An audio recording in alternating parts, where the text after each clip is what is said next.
Le match entre Haïti et l'Écosse lors de la Coupe du Monde 2026 a immédiatement déclenché une vague de réactions passionnées dans le monde du football international en raison de plusieurs décisions arbitrales jugées très contestables par une partie des observateurs sportifs. Dès le coup de sifflet final, de nombreux analystes ont estimé que l'issue de la rencontre ne reflétait pas totalement la physionomie du match, en raison d'incidents clés survenus dans les deux surfaces de réparation. Plusieurs supporters haïtiens ont exprimé leur frustration sur les réseaux sociaux en affirmant que leur équipe aurait pu obtenir un résultat différent avec une application plus stricte des règles arbitrales.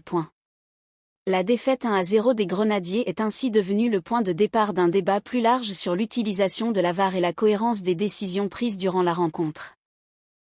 Une action particulièrement discutée concerne un contact dans la surface écossaise sur un attaquant haïtien, que certains analystes estiment suffisant pour justifier un pénalty non accordé.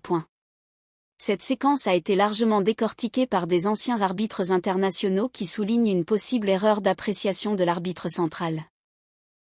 Dans le même match, une intervention défensive jugée très agressive par plusieurs commentateurs aurait pu, selon eux, entraîner une sanction plus lourde qu'un simple coup franc.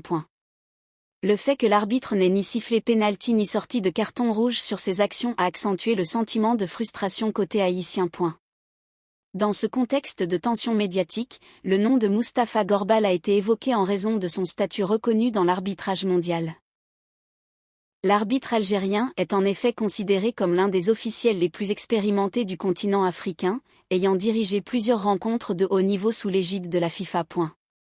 Son parcours professionnel est souvent cité comme un exemple de progression dans l'arbitrage international moderne grâce à sa présence dans les grandes compétitions. Cependant, certaines informations circulant dans les médias sportifs ont également évoqué une récente suspension disciplinaire au niveau national après un match controversé en Coupe. Selon ces mêmes sources, cette décision aurait été prise à la suite d'erreurs d'appréciation jugées importantes par une commission d'arbitrage locale. Cette situation a alimenté un débat sur la différence entre la reconnaissance internationale d'un arbitre et les évaluations faites au niveau domestique. Plusieurs journaux sportifs ont repris cette information en soulignant le contraste entre sa réputation internationale et les critiques récentes.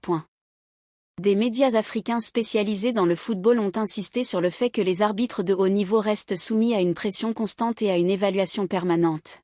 Dans les plateaux télévisés, certains consultants ont rappelé que les erreurs arbitrales font partie intégrante du football moderne malgré les outils technologiques comme la VAR. D'autres analystes ont toutefois estimé que certaines décisions récentes montrent une incohérence dans l'application des règles selon les compétitions. Concernant le match Haïti-Écosse, plusieurs chaînes sportives internationales ont évoqué un sentiment général d'injustice ressenti par une partie du public haïtien. Des débats ont notamment émergé sur la capacité de la VAR à intervenir de manière systématique dans les actions litigieuses de la rencontre.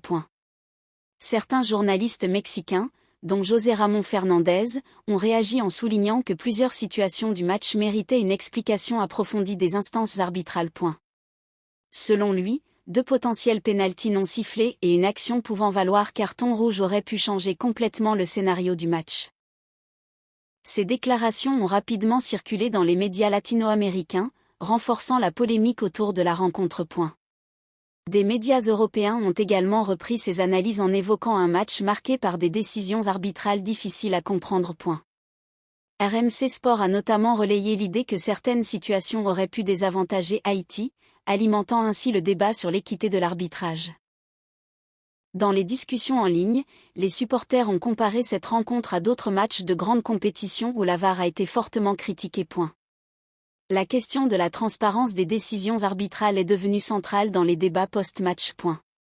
Certains observateurs estiment que l'absence d'intervention de la VAR sur certaines actions clés pose un problème de cohérence dans l'arbitrage moderne. D'autres défendent l'arbitre en expliquant que les décisions doivent être prises en temps réel avec une marge d'interprétation humaine. Le cas de Mustapha Gorbal est souvent cité pour illustrer les pressions extrêmes subies par les arbitres internationaux lors de compétitions majeures. Son expérience dans les compétitions FIFA montre cependant qu'il est habitué aux matchs à forte intensité et aux contextes émotionnels élevés. Les débats autour de son nom dans certains médias illustrent surtout l'attention croissante portée à l'arbitrage africain sur la scène mondiale. Dans plusieurs articles, des journalistes ont rappelé que les arbitres africains sont de plus en plus présents dans les grandes compétitions internationales. Cette reconnaissance s'accompagne toutefois d'une exposition médiatique accrue en cas de décision controversée. Le football moderne, avec l'introduction de la technologie vidéo, a augmenté les attentes des supporters envers la précision arbitrale. Pour beaucoup d'analystes, cela crée une pression supplémentaire sur les arbitres qui doivent combiner jugement humain et assistance technologique. Dans le cas du match Haïti-Écosse, cette tension entre perception humaine et technologie est au cœur des discussions actuelles. Plusieurs consultants affirment que la communication entre arbitres et VAR reste parfois insuffisante dans les matchs à fort enjeu. D'autres estiment au contraire que la VAR a permis d'éviter encore plus d'erreurs dans certaines situations non médiatisées. Les réactions médiatiques montrent ainsi une division importante entre ceux qui défendent l'arbitrage et ceux qui dénoncent des injustices. Les supporters haïtiens, eux, continuent de réclamer des explications officielles sur certaines actions clés du match. Dans certains médias caribéens, l'idée d'une injustice sportive est largement reprise et analysée sous différents angles. Les journaux internationaux insistent quant à eux sur la nécessité de calmer les tensions et de respecter les décisions officielles. Le débat dépasse désormais le cadre d'un seul match et touche à la question globale de la réforme de l'arbitrage mondial. Certains experts proposent une meilleure formation des arbitres et une uniformisation plus stricte de l'usage de la VAR. D'autres suggèrent même une transparence totale des échanges VAR pour éviter les suspicions d'injustice. Dans ce climat de controverse, le football continue de susciter des émotions fortes et des interprétations divergentes selon les pays et les médias. Les discussions autour de Haïti et de l'Écosse illustrent parfaitement la manière dont un match peut devenir un sujet mondial de débat. Les noms des arbitres, des joueurs et des consultants sont alors intégrés dans une narration médiatique qui dépasse le simple cadre sportif. Ainsi, l'arbitrage reste un élément central du football moderne, souvent aussi discuté que les performances des équipes elles-mêmes. Les réactions combinées des médias mexicains, européens et africains montrent l'ampleur internationale de cette controverse. Au final, cette rencontre restera comme un exemple de match où les décisions arbitrales ont pris une place aussi importante que le résultat lui-même.